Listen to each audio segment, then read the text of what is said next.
मुझे नहीं लगता ये बच पाएगा। हमने हर किस्म के टेस्ट और इलाज करके देख लिए। ये मरीज जिस दिन से आया है उस दिन से इसकी हालत खराब होती जा रही है। इसके घर वालों ने इसके बारे में क्या बताया? कह रहे थे कि कुछ दिन पहले रात को इसने अपने कमरे की दीवार पर एक बहुत बड़ी छिपकली देखी। उसके बाद इसकी हालत खराब हो गई थी। मुझे नहीं लगता कि ये मेडिकल का मसला है। मैं इसके भाई से इस हवाले से बात करता हूँ। भाई, मुझे नहीं लगता कि आपके भाई के साथ कोई मेडिकल का मसला है। मेरा मशवरा है कि आप किसी रूहानी आमिल से इनका मुआयना करवाएं। बेटा अमजद, तुम आज काम पर नहीं गए? नहीं अब्बू, मुझे कंपनी ने कल काम से निकाल दिया है। समझ नहीं आती, कोई खास वजह भी नहीं। काम में भी माहिर हूँ। हर कंपनी कुछ दिनों में ही निकाल देती है। समझ नहीं आती। हमारे साथ क्या मसाइल हैं? चचा जान की तबीयत अब कैसी है? डॉक्टरों ने जवाब दे दिया है। वो कह रहे हैं कि किसी रूहानी मुआलिज से इनका इलाज करवाएं। कल मैं एक आमिल के पास जाऊंगा, देखो क्या बनता है।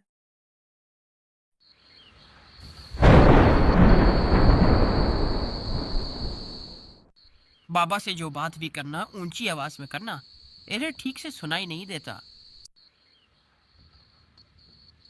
बाबा, मेरे भाई की तबीयत बहुत खराब है। डॉक्टर को कुछ समझ नहीं आ रहा। उसके सारे टेस्ट भी ठीक आए हैं। बस, मैं समझ गया। तुम ये चाहते हो कि तुम्हारा भाई टेस्ट में फेल हो जाए। नहीं बाबा, मेरा भाई बीमार है, मैं चाहता हूँ कि वो ठीक हो जाए। हम्म तुम्हारी फूफो ने उस पर जादू कराया है। लेकिन बाबा, हमारी तो कोई फुफोई नहीं। हम्म तुम्हारे भाई की बीवी की तो कोई फूफो होगी ही। हाँ। बस, उसी ने जादू करवाया है। बाबा, अब इसका हल क्या है? तुम्हारी जेब में कितने पैसे हैं अभी? 1.5 लाख रुपए। 150 रुपए? ठीक है, काम हो जाएगा तुम्हारा। अब मुझे क्या करना होगा? तुम्हारे भाई ने कल किस रंग का सूट पहना था? सफेद रंग का। बस तुम कल सफेद रंग का बकरा लेते आना। शुक्र है उन्होंने नीले रंग का सूट नहीं पहना। बाबा, जादू का तोड़ आप करेंगे या बकरा करेगा? मैं बकरे के जरिए जादू का इलाज करूंगा। बाबा, अगर बकरा आ रहा है तो मैं कढ़ाई धो लूं? तुम्हें कितनी बार कहा है गाहकों के सामने ऐसी बातें न किया करो। ठीक है बाबा, मैं दाल गरम करता हूँ। ये पागल खाने का भागा हुआ मरीज यहाँ कैसे आ गया? अरे बाबा, आपसे तावीज लेने आया था पिछले हफ्ते। आपने कहा था महबूब तुम्हारे कदमों में आ जाएगा। तुम्हारी फैमिली में दूल्हे को ऐसे तैयार करते हैं? अरे बाबा, मेरी शादी नहीं हो रही। कल इस लड़की के भाई आए और उन्होंने मार मार कर मेरी टांगे तोड़ दी। देखो, कुछ तो आया ही है ना तुम्हारे कदमों में। लेकिन अब तो मेरे कदम ही नहीं रहे। अब तुम क्या चाहते हो? मैं उसके भाइयों से बदला लेना चाहता हूँ। उन्होंने कल कौन से रंग का सूट पहना था? काले रंग का। तुम कल 3 काले बकरे ले आना, तुम्हारा काम हो जाएगा। ठीक है बाबा। यस। बाबा, अब मुझे लगने लगा है कि आप चोर है। तुम्हारी हिम्मत कैसे हुई मुझे चोर कहने की? वो काम मैं कब का छोड़ चुका हूँ। बस बाबा, अब मैं जाना चाहता हूँ। क्या खाना चाहते हो? आलू, मटर, गोभी, दाल चना, दाल माश, हर चीज दस्तियाब है यहाँ। अल्लाह हाफिज बाबा।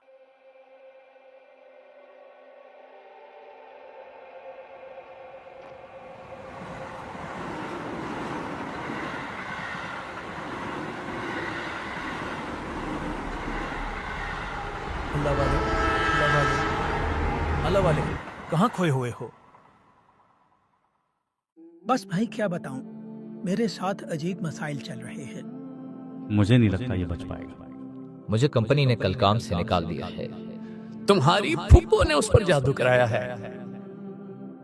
आप क्यों इन जाली आमिलों के चक्कर में पड़ गए? यहाँ से कुछ फासले पर एक खानका है। वहाँ एक बुजुर्ग है, पीर अबकरी। आप उनके पास जाएं। वो आपको सही मशवरा देंगे इस बारे में। बस हजरत, उस दिन से इसकी तबीयत खराब है। आप फिक्र मत करें, मैं कल आपके भाई का मुआयना करने अस्पताल आऊंगा।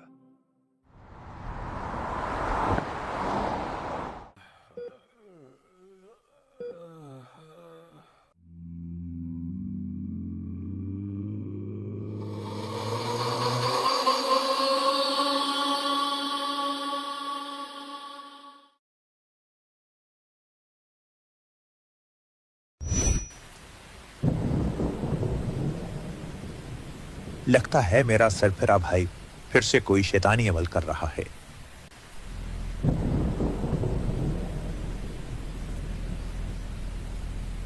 बस बहुत हुआ, मैं तुम्हें इस घर में और बर्दाश्त नहीं कर सकता। तुम अपना ये सामान समेटो और यहाँ से चले जाओ। मैं यहाँ से जा तो रहा हूँ, लेकिन आज रात जो मैंने करना है वो तुम्हारी अकल में नहीं आएगा। जल्द ही ये दुनिया मेरे आगे घुटने टेकेगी। आज रात मैं सदियों से सोई हुई अफरियत को जगाकर अपने काबू में कर लूंगा।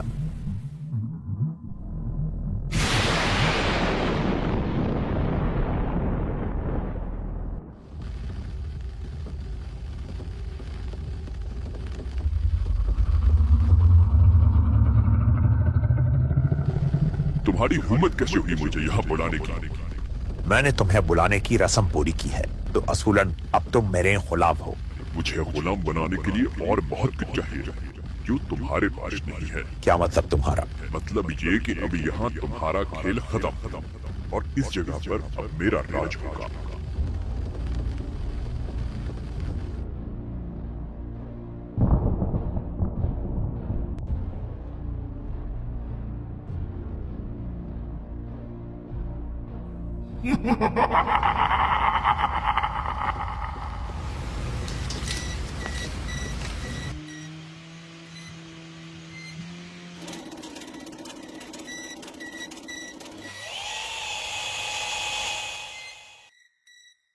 भाई ये घर हमें बहुत सस्ते में मिल गया। लगता है ये कई सालों से बंद पड़ा है। मालिक मकान ने बताया था इस घर पर अजीब असरात है। मैं जिन्नात और असरात पर यकीन नहीं रखता। तुम लोगों ने इस घर में आकर बहुत बड़ी गलती कर दी। तुम और तुम्हारी नस्लें अब कभी इस नहुसत से नहीं निकल पाएंगी। कल शाम मुझे काम से आते हुए ऐसा महसूस हो रहा था कि मेरे साथ कोई चल रहा है। मैं कल सारी रात नहीं सो सका। मैं कल राशन लेकर आ रहा था तो मेरे सर पर कोई चीज गिरी। उस वक्त से सर में बहुत दर्द है। भाई इस घर में अजीब सी चीजें महसूस होती हैं। किस तरह से भाई? मैं समझा नहीं। मेरे कमरे में एक अजीब मामला हुआ।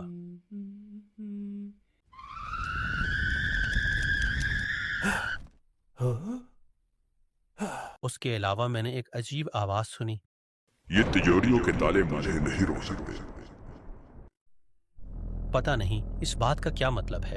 ओ भाई, वो तो मैं आपको बताना ही भूल गया। जो ऊपर हमारी तिजोरी रखी है, मैंने सारे पैसे इसमें रखे थे। कल देखा तो सारे पैसे गायब थे। ओह, अब समझ आया इस बात का क्या मतलब है।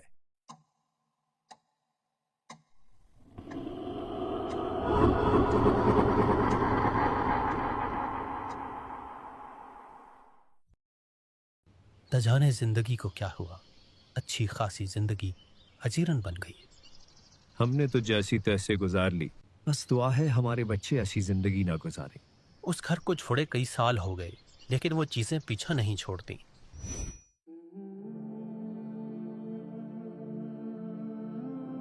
आपके बड़े एक घर में रहा करते थे। वो घर जिस जगह बनाया गया था वहां काली ताकतों का बसेरा था। आपके बड़े उनके असरात में मुब्तला हो गए जो नस्ल दर नस्ल मुंतकिल हो रहे हैं। आपकी हालात की वजह भी यही है। तो इसका हल क्या है जनाब? हम इससे किस तरह निकल सकते हैं? आप तमाम घर वाले सुबह शाम अपने पांव पानी में डबोकर 1100 मरतबा या कहारो पढ़े, इस तसव्वुर के साथ कि इन शैतानी चीजों पर इस नाम की बरकत से आग बरस रही और वो चल रहे।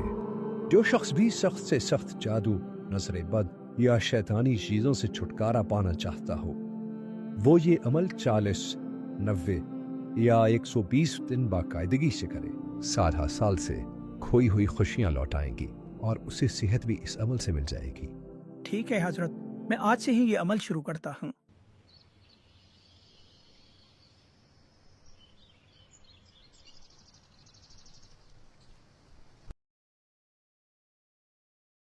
तुम ये अमल करना छोड़ दो, वरना तुम्हारा वो हाल होगा कि तुम्हारी नस्लें याद रखेंगी। जब से ये अमल शुरू किया है मुझे अजीब ख्वाब आ रहे हैं।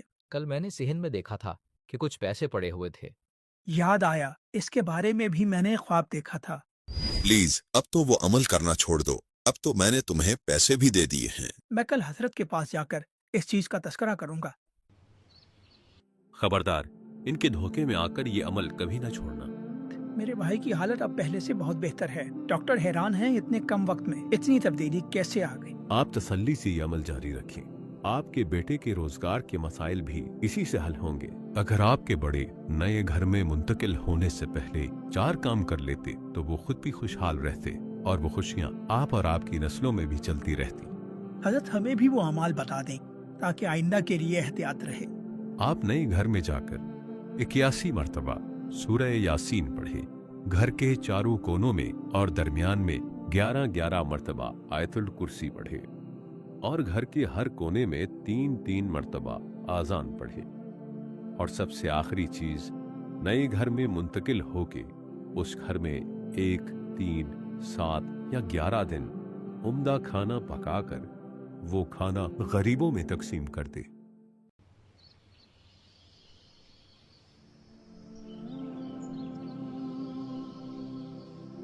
भाई, आज आपको यह सेहतमंद और खुशहाल देखकर जिंदगी का मजा दुबाला हो गया। अल्लाह भला करे पीर अबकरी साहब का। उन्होंने जो अमल हमें बताया, उस अमल की बरकत से सालों बाद जिंदगी में खुशियां लौट आई। अल्हम्दुलिल्लाह। अमजद का भी अब अपना कारोबार है। शायद वो कभी जॉब में इतनी तरक्की ना करता जितनी उसे अब मिल गई।